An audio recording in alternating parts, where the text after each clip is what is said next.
Well, if you're hooking the ball and you're not very happy about that, then perhaps I can help you by getting you to understand the impact conditions that cause your right to left shape of shot down the fairway.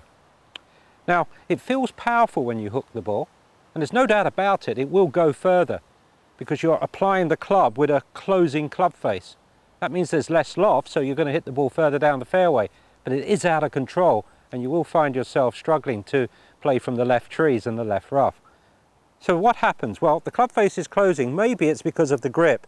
If the grip is too far around like this with the left hand on top and the right hand underneath, what would be happening there is the club face would be coming into the ball in a closed position because the grip is constantly trying to do this, and of course with the grip being strong at address, that causes the hook. That's one way it could happen. But let's assume that you can take the correct natural grip. What could be happening next? Well, you love to hit the ball hard. Most hookers do, so they come into the ball and they're hitting too hard with the forearms rotating like this, causing the club face to close. Well, what happens there, if you can see a solution to that, would be as you come into impact, try to force the forearms to stay in position. Absolutely be aware of that. Do not allow them to turn over and you will get rid of the hook. But it's not just about club face control. Just like slicers who have open club face that cut across the ball, hookers have closed club faces that come from a low angle here, it's called inside the line of play, to outside the line of play. Again, it's hard to know what comes first, the closing of the club face or the path that comes from the inside out angle.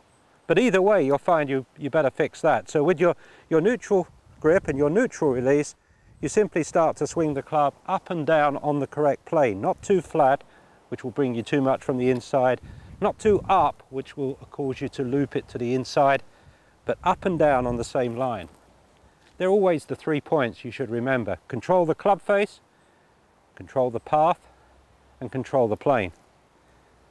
Let me show you how to go about curing the hook.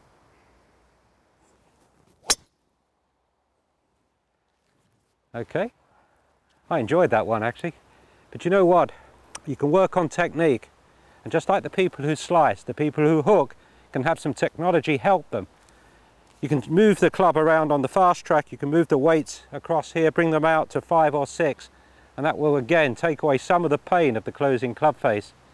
It will help you, it's a short-term fix, whilst you make a long-term correction.